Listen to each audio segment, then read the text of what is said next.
She was not doing this kind of thing for the first time. On the way home, Grace kept thinking about where to bury this human placenta so that it would not be dug up by those bad people. But when she reached Thomas's doorstep, a strange fog suddenly rose. Then, as if controlled by something, she turned her head towards Thomas's house inexplicably. Then Grace pushed open the door of Thomas's house and walked in. She walked slowly to the well that Pax had mentioned. She poured the human placenta from the basket into the well. After she had done all this, she turned and left mechanically. But she had not walked far when a strange laughter suddenly came from the well. The next second, a greenish ghost hand reached out from the well. Immediately after, a female ghost in red clothing stuck her head out. She floated straight towards Deaf Granny's house. And at this moment, in Deaf Granny's yard, Miles kept thanking Pax without knowing that his wife's human placenta had already been eaten by the female ghost. Suddenly, Pax turned to look at the door. "Sister, you are here. Why don't you come in and play?" The female ghost just lay on the door frame and smiled, as if she hadn't heard Pax's words. In her eyes appeared the figure of Miles' wife holding a child. Miles couldn't help but break out in a cold sweat at the words. "Pax, who are you talking to?" "Uncle Miles is the well sister I mentioned to you before. She's now at our house entrance, but seems afraid to come in for something inside the courtyard." As soon as he finished speaking, Deaf Granny rushed out through the door. Bold evil creature dared to come here and cause trouble. But after she finished speaking, there was silence in the courtyard. Deaf Granny showed a fierce look directly. "She caused trouble at my doorstep several times. It seems I have to teach you a lesson." The next day, early morning, Granny came to the room where 4 pillars and 8 columns of the immortals were enshrined to burn incense. She asked the courtyard immortal to show his spirit and help the disciples investigate the origin of that dirt. But the 3-jaw sticks she just lit burned out quickly. Seeing this, Deaf Granny quickly knelt down and thanked the immortal for granting her request. She had just knelt down when several lines of words slowly appeared on the offering table. 3-part earth iron coffin. Black water brings forth 300 lives. Deaf Granny was shocked and stunned when she saw these lines. How could an iron coffin appear these days? But before Deaf Granny could recover from the shock, on the offering table, 2 lines of text appeared again. Each person sweeps the snow in front of their own door and doesn't concern themselves with the frost on others' tiles. Looking at the admonition of the 4 pillars and 8 columns of the immortals, Deaf Granny realized that this matter was very eerie. But she couldn't bear to watch the ghost harm people everywhere. She gritted her teeth and made up her mind to save those 300 lives. After making up her mind, Deaf Granny opened the door and said, "The thing in the well is not easy to deal with. This time, I'm afraid I'll have to risk my life again." Upon hearing this, Owen patted his chest and said, "What's there to be afraid of? We can just find a few strong men to seal off that well if needed." Upon hearing this, Deaf Granny also relaxed her furrowed brow. "All right, I will go perform a ritual. We will definitely be able to seal off that female ghost in the well, so it can't come out." But before she could finish her sentence, Miles hurriedly ran over. "Mother, something is not right. A lot of people from the town have come. They want to help dig more wells for Thomas's family. They even said that the villagers wouldn't need to worry about having no water to drink in the future." Upon hearing this, Owen and Deaf Granny immediately felt a sense of foreboding. They feared that there might be casualties today. The 2 of them hurried to the scene. And at Thomas's house at this time, it was already surrounded by curious villagers. Because the entire village only has 2 wells, with one of them being dry. Now, someone has come to help dig a new well to make it more convenient for everyone to have water. This is naturally a good thing for the villagers. Deaf Granny and Owen are also watching among the villagers. Thomas smiled to indicate, "Isn't that my nephew Kai working in the town? This kid is concerned about the water shortage in our village. He specially borrowed a machine from the town to dig a well." He had just finished speaking when Thomas's son Kai came out. He said it was all thanks to the government. As soon as the government heard about the water shortage in our village, they immediately sent a construction team. But the ground in my house is too hard to dig. It took half a day for the machine to drill through just over a meter. Upon hearing this, Deaf Granny immediately breathed a sigh of relief. If only a little over a meter has been dug, the iron coffin shouldn't have been reached yet. She was about to speak up to stop further digging of the well. But before she could say anything, the words had not yet been uttered. She was grabbed by Owen before she could say a word. Owen pulled her aside. Stopping now will only incur public outrage. Besides, government officials have brought machines with them. If you dare to stop them from drilling wells, you'll be accused of disrupting production and construction. Can you afford the consequences? Are you going to stand by and watch them commit taboos? Upon hearing Deaf Granny's questioning, Owen pondered for a moment. Are you sure that dirt is really here? Deaf Granny simply pulled out a clump of dirt wrapped in red cloth from her pocket. This is the three-component soil I just picked up by the well. The iron coffin must be right underneath. Owen looked puzzled when he heard the name. Three-component soil. What is three-component soil? Deaf Granny held the mud ball up to his nose. Just give it a sniff and you'll know. Owen was instantly stunned after smelling it. How can the scent of blood be so strong? Deaf Granny, on the other hand, said, If there is a smell of blood, then it's just right. Three-component soil is a mixture of lime, clay, and black dog blood.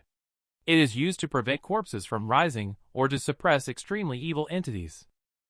Once it solidifies, it becomes impervious to water and fire. The iron coffin can be suppressed by this three-component soil. The thing inside must be very evil. And the iron is impenetrable to yin and yang souls inside cannot escape. Buried with an iron coffin is like throwing a person into an iron pot to stew. But adding the three-component soil on the outside makes it not an iron pot, but a boiling oil pot. Even if the inside is a good person, over the years, it will turn into a vengeful ghost. Owen was shocked to hear that it was so powerful. After some consideration, Owen promised Deaf Granny, Rest assured, this matter is on me. I will find a way to make them stop working immediately. After returning home, Owen made a mysterious phone call. It's me. I need your help with something now. The voice on the other end heard Owen's voice and was surprised. General, you finally contacted me. Soon, it was late at night. The drilling team at Thomas's house had all fallen asleep. At this moment, a team member suddenly opened his eyes. He got up slowly, as if he was controlled by something. He walked towards the outside. He stopped in front of the drilling machine. He pulled the starter. The deafening thunder overpowered the sound of the machine turning. Suddenly, eerie laughter echoed from the well. Shortly after, several copper coins flew out of the well. At the same time, Deaf Granny, who was sleeping soundly at home, suddenly woke up. Something is wrong. Just then, Miles suddenly rushed into the house. Thomas's mother had died. Upon hearing this, Deaf Granny was suddenly startled. It turned out it had happened after all. And at the edge of the well in Thomas's house, at this moment lay a drilling crew member who had already died. He was dressed so thinly in the middle of winter. The onlookers in the village were discussing it one after another. Could he have been fascinated by some dirt? Upon hearing this, Owen, standing in the crowd, shouted loudly, Stop all this gossip! It's caused by the dirt in that well.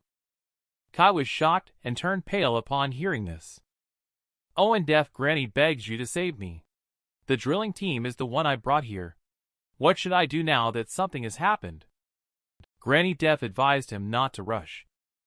Later, she revealed the instructions given by the immortals when she worshipped the 4 pillars and 8 columns. Don't worry, I will take care of this matter.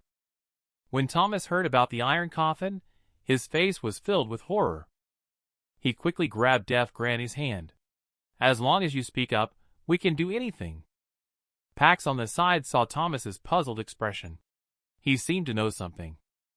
At this moment, Deaf Granny suddenly shouted loudly, From tonight onwards, No one is allowed to go out after 8 p.m. Everyone must kill all the roosters and black dogs, drain their blood, and pour the blood in front and behind their own houses. Those without should borrow from each other. At this time, everyone must help each other and not just think of themselves. Next, Deaf Granny asked someone to notify everyone to come to her house to collect incense ashes. In no time, all the villagers came to Deaf Granny's courtyard. They lined up to receive them. But there were too many people, and the incense ashes were simply not enough to distribute. This made those who didn't receive them very worried. Deaf Granny hurried to calm everyone's emotions. Don't panic if you didn't receive the incense ashes. Follow Miles to East Peak to find Pine Grandpa. Remember to bring a red cloth strip. Each person plucks a pine needle. After plucking, sincerely count out to Pine Grandpa. Then tie the red cloth strip to the pine branch. You must remember not to make a mistake at all. After this is done, you must go and make an offering to Pine Grandpa. After all, it concerns the safety of lives and property. The villagers dare not delay, and quickly return home to prepare. But just as Miles set off with everyone. But suddenly 2 people appeared and blocked their way. Are you gathering villagers to rebel? Seeing that the newcomers were the police inspector from the town, Miles quickly explained. We are going to East Peak to seek the blessing of Grandpa Pine. Would you like to join us as well? Upon hearing Miles' words, the inspector turned his head and looked at the cadre next to him. The cadre hastily and angrily exclaimed, What era is it now? Why still engage in such futile superstitions? Do you want us all to be arrested? Before he could finish speaking, he was interrupted by the villagers. Stop talking nonsense. Your life is in danger. If you block our way again, don't blame us for hitting you, they warned. Seeing this, the cadre was so scared that cold sweat poured down his back. He quickly brought out his identity as a cadre. Owen, upon hearing this, stepped forward and questioned, Are you worthy of being a state cadre who disregards public opinion? Robert on the side saw that it had angered many people. He quickly stepped forward to advise Owen to calm down. Don't lower yourself to his level, old man. He's used to being arrogant because he's the nephew of the village head. And Owen can't stand these kinds of bullies who rely on others' power. He took out something from his pocket and showed it to the cadre. Instantly, the cadre trembled in fear. It's you? But before he could say anything further, Owen angrily shouted, Get out right away! Upon hearing this, the cadre's attitude changed dramatically. He suddenly made a 180-degree turn. Please, please. Otherwise, I'll accompany you. But Owen didn't even look at him. After saying the word, Leave, he led the crowd to East Peak. Looking at Owen's figure leaving with the crowd, the cadre couldn't help but mutter, Oops, this time we've offended someone important. Robert, who was traveling with them, saw the respectful manner in which the cadre treated Owen and realized that Owen might be an important person. But he is organizing these futile superstitious activities with the people. Isn't that inappropriate? Owen asked Robert, who did not believe in the existence of ghosts and gods. Have you participated in that cruel war 10 years ago? No, I haven't. I've only heard that the enemy used secret art in that war. But that's just a rumor and cannot be taken seriously. The country has not officially announced the use of secret art. Robert still didn't believe it. Owen immediately took out 3 medals. Seeing this, Robert exclaimed in shock. He quickly performed a standard military salute. It turned out that the person he was instructed to prioritize protecting was you, General. Upon hearing this, Owen just smiled faintly. The title of General is all in the past. I am now just an ordinary retired veteran. If it weren't to gain your trust, my police comrades, I wouldn't have brought these things out. Later, Owen spoke with a serious expression. Comrade Robert, I swear by these medals. The strange occurrences in this village are indeed related to ghosts. Upon hearing this, Robert hesitated for a moment. He answered loudly, I understand. All actions are under General's command. Soon, Owen led the villagers back with the pine needles. Several people arrived at the dried-up well in front of Thomas's house. Owen and Robert are holding shovels, ready to go down the well to dig out the iron coffin. The deaf granny on the side, however, reminded them. They should have only started digging at noon when the yang energy is at its peak. But now time is running out. Be very careful when you go down. As a rusty iron coffin was slowly pulled out of the well, Thomas was instantly scared and sat paralyzed on the ground. Some unknown truths suddenly emerged before everyone's eyes. It turns out that the person in the iron coffin was the concubine married by Thomas's grandfather. She came from a theatrical troupe. Although she was beautiful, she was very unruly, flirting with men everywhere. After being discovered by Thomas's grandfather, she was beaten to death while still alive. Later, he listened to the advice of a sorcerer from the martial arts world. He skinned and tendon-stretched the woman's corpse and nailed it inside an iron coffin. This way, he could make her suffer endlessly and never be reincarnated. Previously, he had only heard about this. Now, the iron coffin was right in front of him. Thomas could not believe this was real. Upon hearing this, the crowd did not expect that he would actually use it, torturing people in such a malicious way. It's no wonder there is such heavy resentment. But currently, it concerns the lives and property of hundreds of people in the village. The most important thing is to see the condition of the body in the iron coffin. Upon hearing what Deaf Granny said, Robert got ready. Offer the incense ashes to the 4 pillars and 8 columns of the immortals. He rolled up his sleeves and walked to the iron coffin. He pushed hard and opened a crack in the coffin lid. Deaf Granny solemnly took out the gold and silver fan and protected it in front of several people. When the iron coffin was completely opened, a foul stench immediately spread out from it. The coffin was filled with black water. A female corpse, flayed, lay silently in the water. She faintly emitted a strange laugh that seemed to echo from another world. Upon seeing this, Deaf Granny hurriedly instructed a few people to move back. She then approached the iron coffin and carefully examined it. But at this time, the black water inside the iron coffin suddenly churned wildly. It seemed to be constantly decreasing, as if being absorbed by something. When the black water was completely absorbed, the scene inside the coffin also unfolded before everyone's eyes, only to see the palm of the female corpse. It was firmly nailed to the bottom of the iron coffin. Seeing this, Deaf Granny's expression became even more solemn. It turned out to be an immortal body filled with deep-seated resentment. Granny quickly used a gold and silver fan to suppress the evil energy of the female corpse. She asked everyone to go back to the house to discuss countermeasures. After entering the house, Deaf Granny solemnly said, "I just used the gold and silver fan to suppress the evil energy of the female corpse. Although there won't be any problems for now, when night falls and the female corpse's soul merges with the body, I won't be able to deal with her either." Upon hearing this, Owen and the others all expressed that as long as Deaf Granny gives the order, they will definitely follow it. But Deaf Granny said there was no need to do anything, just make sure to burn the female corpse before dark so that she won't cause any trouble. After hearing this, several people dared not delay any longer. They quickly prepared themselves. As the sun was about to set, Deaf Granny immediately threw the torch in her hand into the pile of firewood. The raging flames suddenly rose slowly. As the burnt smell of the corpse wafted out, the fire suddenly rang with sharp screams.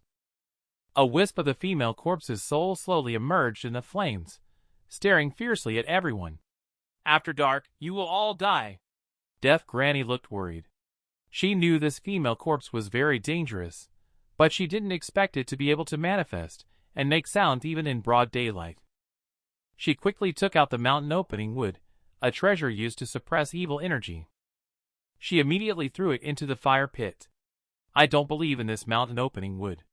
It can't even suppress your evilness."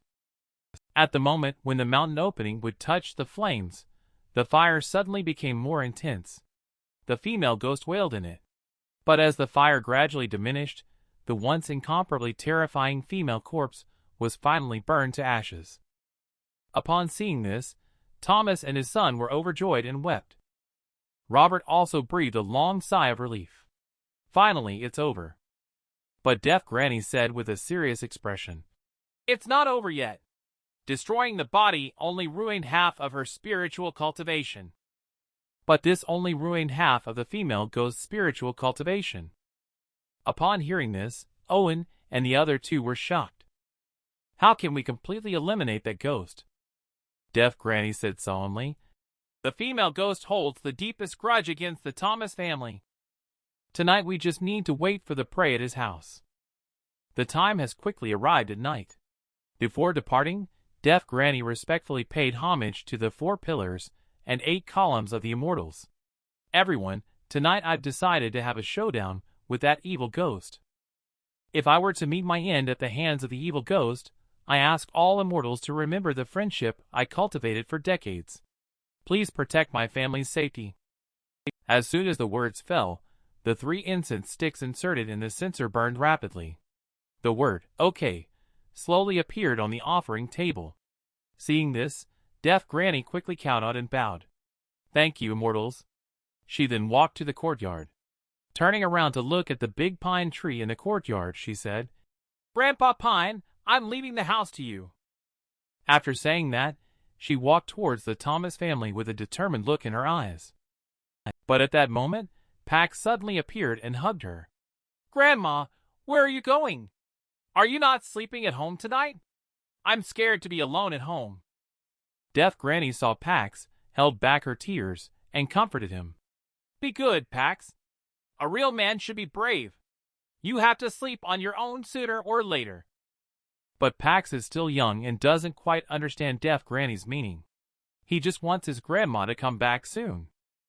But Deaf Granny also knows that this journey is extremely dangerous.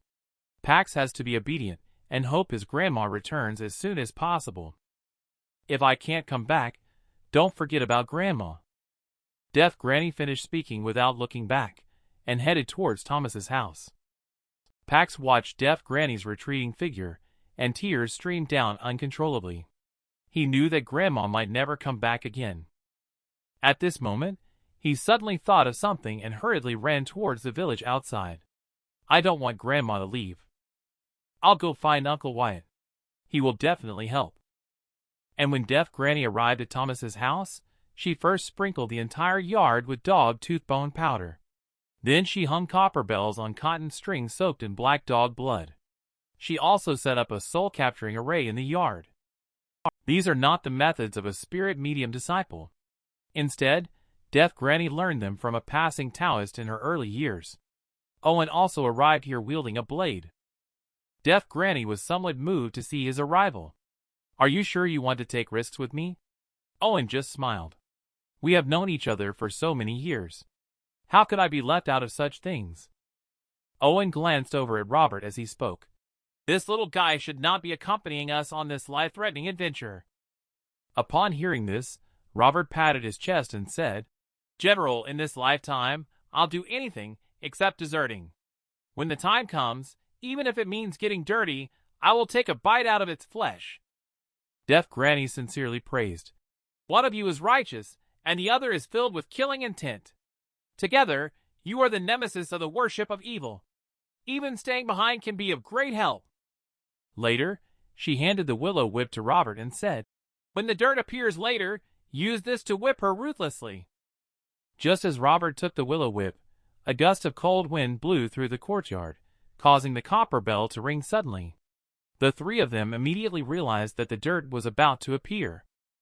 They looked nervously at the well opening, and saw 2 ghost hands reaching out from the well. Then a female ghost dressed in red slowly crawled out. She looked ferociously at Deaf Granny and the other 2. "You destroyed my physical body. Tonight you all will die." Deaf Granny and the other 2 quickly dodged as the female ghost pounced towards them. But they didn't expect that this actually played right into the female ghost's plan. Seeing this, Deaf Granny quickly shouted, "Be careful, Thomas. She's heading towards your house." As soon as the words fell, Kai's lifeless eyes opened the door. The female ghost immediately rushed towards him. Seeing the female ghost getting closer and closer, Kai, who should have been scared, had an excited look on his face. Deaf Granny secretly thought, "This is bad. She wants to seduce the young man to absorb yang energy." She then splashed the black dog blood that had been prepared in advance. The black dog blood, upon contact with the back of the female ghost, instantly emitted wisps of black smoke. The female ghost screamed in agony, trying to escape, but was blocked by the soul-capturing array. Robert took the opportunity to draw out the willow whip and lash it towards her. Unfortunately, the female ghost dodged and disappeared without a trace. Just as Robert was pulling his strength and distracted, Owen quickly shouted loudly, "Be careful, she's behind you." Upon hearing this, Robert snapped out of it. Just as he turned to look, he was a step too late. He was immediately grabbed by the neck by the female ghost. Seeing this, Deaf Granny was about to throw out the black dog blood again, but was easily dodged by the female ghost. She pinched Robert and flew towards the iron coffin. With a bang, the coffin lid closed tightly. Owen hurried forward, trying his best to push the lid open, but it didn't budge at all. Deaf Granny, seeing this, quickly took out a piece of pine branch from her bosom. Granny sprayed a mouthful of Heart's blood up. "I don't believe you will not come out with a pine branch of Grandpa Pine and my Heart's blood," accompanied by a slap from Deaf Granny on the iron coffin. Although there were waves of screams from the female ghost inside the coffin, she showed no sign of coming out. Deaf Granny immediately glared at you and said, "If you don't come out now, I will risk my life to summon the blood thunder to strike you dead." But from the coffin came the voice of the female ghost taunting, "If you have the ability, then strike. Even if you strike me dead, you won't live either." Upon hearing this, Deaf Granny was momentarily at a loss. At this moment, there came Robert's scream from inside the coffin. "You bastard, let go of me. Don't try to strip off my pants." Upon hearing this, Owen was shocked. Deaf Granny, quickly think of a solution. This female ghost seems to be targeting Robert. Deaf Granny hesitated no longer upon seeing the situation. "I'm afraid Robert's life is in danger." She immediately used the hand seal 4 pillars and 8 columns of the immortals to summon the immortal 8th master to come up the mountain. The next second, the eyes of Deaf Granny suddenly turned green. A voice full of dissatisfaction came from Deaf Granny's mouth. "I may have said I don't meddle much, but what do you want from me, old lady? Besides, I can't mess with whatever's inside the iron coffin." After speaking, the 8th master is about to leave. Upon hearing this, Deaf Granny hurriedly explained that this beast has already had half of its spiritual cultivation ruined by me. "If you can rescue the people, I promise to have a temple built for you and establish a position for you in the immortal ranking." Upon hearing this, 8th Master's face lit up with joy. "In that case, I will go all out today." In the blink of an eye, a giant green python appeared behind Deaf Granny. But 8th Master had not yet made a move. Suddenly, a helpless scream of a female ghost came from inside the iron coffin. The coffin lid was then violently thrown open, and the female ghost, clutching her neck, swiftly flew out. After Robert put on his pants, he hastily climbed out of the coffin as well. He sat on the ground, panting heavily. Deaf Granny and Owen hurried forward to help him. "Are you okay? How did this beast run out on its own?" It turned out that Robert stuffed the black dog blood and incense ashes he carried into the female ghost's mouth. Seeing Robert blushing, Owen also knew the truth. "You stuffed it with your mouth, didn't you?" This immediately made Robert stunned. "It's a matter of life and death. General, you are really too casual." Just then, the female ghost also recovered. Her cold and sinister voice echoed throughout the courtyard. "I will make all 3 of you wish you were dead." Then her body gradually began to fade away. The next second, she arrived behind Robert at lightning speed. She opened her mouth wide and bit towards his head. Deaf Granny, possessed by 8th Master, upon seeing this, hurriedly pushed Robert away. But her arm was firmly bitten by the female ghost. In pain, Deaf Granny suddenly pulled away. The spot where she was bitten by the female ghost A piece of flesh was immediately torn off. Fresh blood kept flowing from the wound. She endured the pain and quickly asked Owen and the other person to step back. The three of them stared at the female ghost in front of them. Owen was the first to speak, asking, "Are you okay?" In order not to worry them, Eighth Master replied nonchalantly, "I'm fine for now. But if this continues, Eighth Master, I might have to run away first." But at this moment, Pax, who was looking for the Snow Corps general, even went the wrong way for the most basic direction. Behind him, there were countless green eyes staring at him. He kept cheering himself on. "I'm not afraid. Grandma says I'm a man. I must find Uncle Wyatt to save my grandma." But at this moment, he suddenly fell to the ground. A protruding stone tripped him. With a thud, he fell flat on his face. Although it hurt badly, he didn't cry. He had to get to the snowy mountain as soon as possible. Find Uncle Wyatt to save Grandma. Then he slowly struggled to get up. Step by step, he walked towards the mountaintop. Despite the heavy difficulties ahead, they could not stop his determination to save his grandmother. He continuously overcame difficulty after difficulty, finally climbing to the mountaintop. At the moment when he stood up, in front of him was a bottomless abyss with no way out. At this moment, a pack of wolves suddenly appeared behind him, with fierce howls. One by one, the ferocious wolves emerged from the forest, walking towards him. The saliva at the corners of their mouths could no longer conceal their greed. Pax saw so many evil wolves, and finally couldn't suppress the fear in his heart. He sat down on the ground, tears continuously streaming down his cheeks. He kept calling out, "Mom, Uncle Wyatt, where are you?" Just as the wolf pack was slowly approaching him, a strange laughter suddenly came with a chilly wind. Two papermen dressed in ceremonial robes slowly walked out of the woods. The wolf pack was so scared that they were trembling uncontrollably, crouching obediently on both sides. The two papermen, however, didn't even glance at the wolves, walking straight towards Pax. It was really lucky to encounter a child of extreme in such a remote place. With a sinister smile, they were about to attack Pax. But just as the paperman's hand was about to touch Pax's, something unexpected happened. They were suddenly struck by a golden light and were sent flying. Behind Pax, a phantom of a green pine tree appeared, rising slowly. At the top of the green pine tree, there was a golden dragon roaring towards the sky. Looking back, Pax was also stunned by this scene. What is going on with this pine tree and golden dragon? But the two paper men, although being shaken and flown out, were not harmed at all. Their gaze once again turned to Pax. "Did not expect you, kid, to have a magical item for protection. But how long can it protect you?" After speaking, they once again charged towards Pax, continuously launching fierce attacks towards the golden barrier. Under the alternating attacks of the two paper men, the green pine tree behind Pax, and the illusion of the golden dragon became increasingly faint. With a loud crack, the golden barrier was completely shattered by the paper men. Two paper men cackled as they slowly approached Pax. Their eyes revealed a hunger for the body of the child of extreme. Seeing this, Pax was scared out of his wits, breaking out in a cold sweat.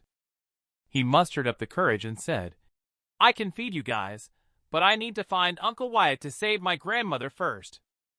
As soon as he finished speaking, a strong scent of blood wafted from the forest. The paper man sensed this odor and was immediately frightened, refraining from approaching. 8 female ghosts in red clothes appeared out of thin air, carrying a sedan chair. Upon seeing the sedan chair in front of them, the two paper men knelt down and trembled, begging for mercy from the person inside the sedan. At this moment, a voice slowly emanated from the sedan saying, "How dare two lowly creatures lay hands on the child of extreme? Get lost." The two paper men felt a great relief and quickly transformed into a ghostly aura, disappearing from sight. Pax also deeply understood that the person in the sedan had saved him. He immediately knelt down, thanking Granny and Hempclad for helping. Granny and Hempclad was touched to see Pax behaving so obediently, sighed with compassion. "Since this child of extreme has changed appearance, and is not of much use to me, Saving him can be considered as creating a good bond. Subsequently, she looked at Pax kneeling on the ground and said softly, "Good child, just call me Granny. Why are you not sleeping in the middle of the night and running to these remote wilds?" But Pax didn't respond. He just glanced at hemp-clad Granny. The next moment, he sobbed as he bowed down. "Pax wants to beg you to save my grandmother." Hemp-clad Granny was very puzzled to hear this. "What happened to your grandmother again?" Pax cried even harder at this point, sobbing continuously. Grandma said she was going to eliminate the dirt, and said she couldn't come back to be with me anymore. "I want to go find Uncle Wyatt for help, but I just can't find him." Before Pax could finish speaking, hemp-clad Granny waved her long sleeves. She then picked up Pax from the ground and held him in her arms. She looked kind and amiable. "Silly child, if you're looking for Uncle Wyatt, you need to go to the snowy mountains. You won't find him here in my hemp-clad mountain." Upon hearing this, Pax realized he had taken the wrong direction. Tears welled up in his eyes once again. Pax felt useless, unable to find Uncle Wyatt to save his grandmother. Hemp-clad Granny gently wiped away his tears. "Good child, don't cry. Just by calling me Granny, I will help you with this favor.